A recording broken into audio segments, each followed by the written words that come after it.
Well, there's been a lot of activity of earthquakes and a lot of movement of tectonic plates going on as pressure has been applied from the atmosphere upon the earth.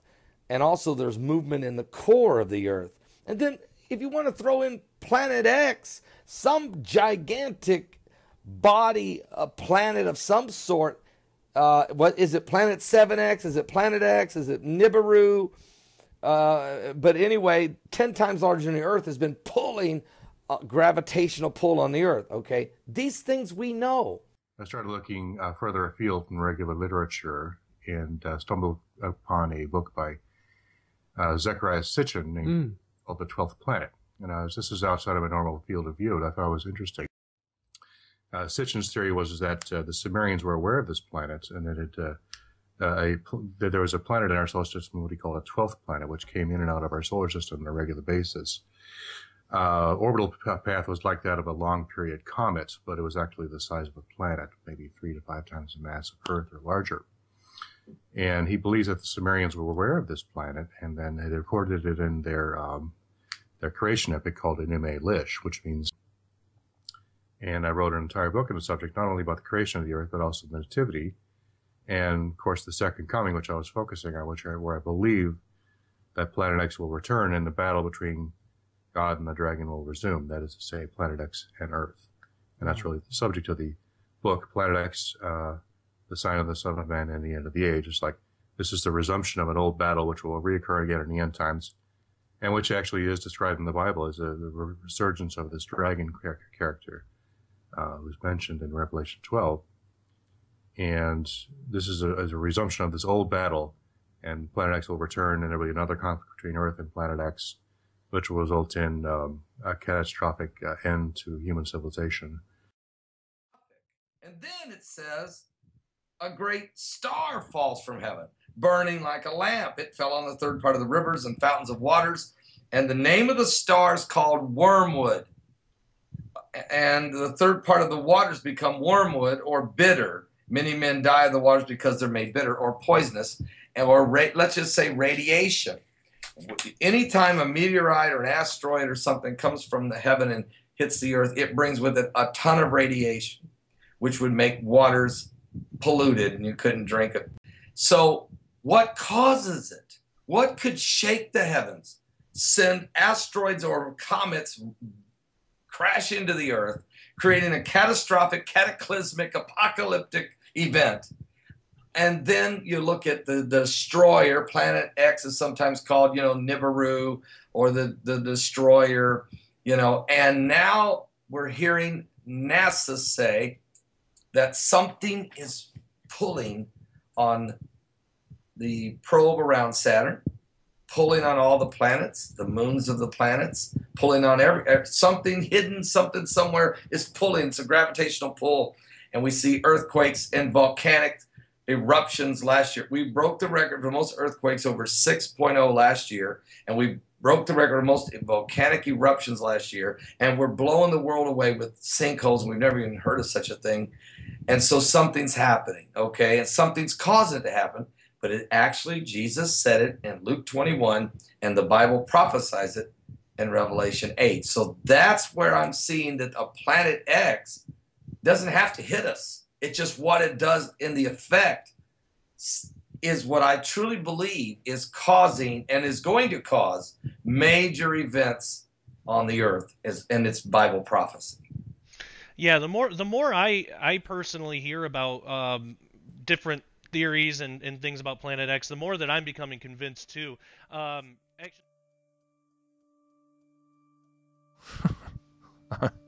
Wow, I do sincerely apologize for making you all watch that. I mean, if there is anyone even still watching at this point, I don't know, maybe not. I'm sorry to make you suffer through that, but there was a purpose for it. Obviously to provide context for what I wanted to say on this topic. Why are we talking about Planet X? I mean, why is anyone talking about Planet X? For me, that's really the point that I've been on for quite some time now. As in the last few years, it's really been increasingly popular amongst Bible prophecy, conspiracy type teachers and stuff. And it wasn't always like this. When I first started looking into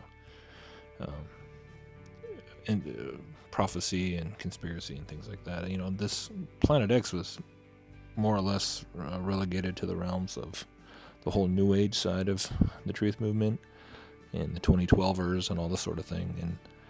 And I think thanks largely to several of the people that I just showed, like guys like Doug Elwell and Paul Begley, a lot more people are starting to, or a lot more Christians are starting to kind of give serious thought to the idea of Planet X fitting into Bible prophecy somehow, or at least they're willing to talk about it, without just laughing and mocking and attacking it the way that Flat Earth is. And I suppose that's one of the things that just by itself kind of is fascinating, is that, like, I mean, even within the realm of a strictly Copernican paradigm, as far out there as the whole Planet X Nibiru idea is, people will still, they'll still hear it out. They'll still kind of, it still doesn't get the treatment that Flat Earth does. Nothing does. But when I listened to that, I just had to include this clips of this Paul Begley guy. If you don't know who Paul Begley is, he's like an ex-preacher who's now kind of moved to a YouTube ministry type thing, and he's just on there every day talking about stuff, and he has like 130,000 subscribers or something like that, and like 8,000 videos on his channel. It's kind of insane. So there's a lot of people listening to this guy, a lot of people digging what he's saying, and he is 100% on board with Planet X. And as you can see, it's interesting because his idea, I never really, Planet X was something that I never really gave serious consideration to. I just was like, I mean, even when I believed in a globe and everything, it was like, how could that even work? How's a planet going to be undetected and then come in and impact the Earth without killing everyone? And, so now there's a lot of people kind of grabbing onto this idea that it's just, it's the gravitational pull of this hidden planet that's affecting, causing all these earthquakes and natural disasters, and tying it to Revelation. And, it's just amazing because he just says all these things like he really believes this is his, his understanding of how gravitational theory works. Gravity can do anything. You and I don't feel the gravitational pull of Planet X, but it affects things in the Earth. And I don't know. I'm not even going to go off on that, but it's, to me, the whole thing is interesting because, for a long time, ever since I started getting into flat Earth research and, thinking about the implications thereof, and, obviously you start to realize how flat Earth, or how cosmology, Copernican cosmology really sets the foundations for evolutionary theory. So, in an enclosed system, evolution just falls apart like right away. And then as sort of as an extension of that, the whole idea of aliens who would have evolved in distant galaxies, and the whole alien paradigm falls apart, and you start to see all the connections and how it all fits together. And so what I had, kind of wrestled over is like, well, I know that there's lots of people who they won't give flat Earth the time of day, but they still fully are aware of the fact that evolution is a lie, or that the whole alien deception agenda. And so what does enclosed cosmology really make a huge amount of difference when it comes to eschatology and end times deception?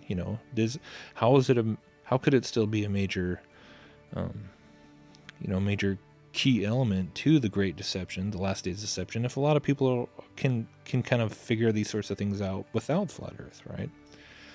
And that's why I think this whole Planet X topic is so interesting, because it's like, so even with all these people that they're they have awareness about the lie of evolution. They have awareness about the whole alien deception and all the, the little avenues thereof, and probably know a lot more about it than I do, But because they're still firmly in this heliocentric Copernican cosmology, then you introduce something like this Planet X idea, and they either just dismiss it outright based on conventional ideas of heliocentric cosmology and gravity and making it impossible and everything, or it goes the other way, and suddenly they're like Paul Begley, who's interpreting practically everything in Revelation through this naturalistic, gravitational paradigm. Like gravity is what's responsible for everything he reads in Revelation and sees going on, of fish die-offs and sinkholes, and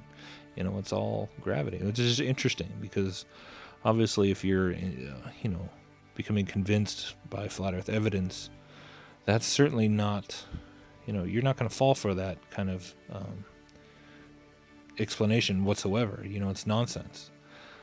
So to me, it's just really an interesting topic to consider, like how a further layer of deception can be injected into people that they do understand a lot. They understand a lot of the New World Order agenda, but yet, I mean, here you have this guy talking about wormwood in Revelation, and what the scripture says is just, it's like right in your face, and he's just blind to it because of everything he's injecting into the text and just filtering it all through. I mean, the whole thing of wormwood is amazing because it's describing this event, and it's really just, it calls it an angel, but it also describes it as a mountain, a burning mountain that comes in, and it actually does describe it as hitting the earth, not just having a gravitational effect on it or something. It is an impact, but it's a being. It has a name. It's called a star. So all these definitions are simultaneously being tied together in this one verse, and it's one of the most powerful scriptural evidences of I think this whole angelic, heavenly, enclosed cosmology, this biblical enclosed cosmology that we're talking about, where the stars and the angels are inextricably linked and in a very undeniable way. And yet it's right in front of his face, and he's trying to make it about gravity and radiation and all this stuff. And it just kind of amazes me.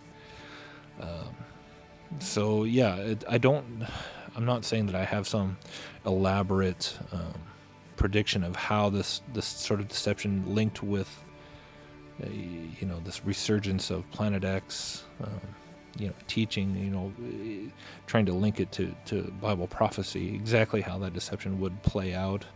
To me, it's just something that is very worthwhile to keep an eye on and to kind of see as just an avenue that I hadn't really thought of until this last 6 months or so, in terms of another layer of deception that is still sucking people in who they are aware of a lot of the other pieces, but this is one that can kind of come from, it can kind of work in a number of angles and a number of directions. And so I'm still kind of examining what all those possibilities are, but it's just very interesting to think about in terms, especially in light of what I'm sure most of us are familiar with, like with what von Braun said at the end of his life to his secretary. And they will first have the Cold War, then we decided there would be nations of concern, then global terrorism. We have this testimony from before 9/11. Then that would be followed by threats from outer space. They'll start talking about asteroids and things of this sort. But the ultimate one they're going to play is the alien threat, and it's all a lie, and it's all a hoax.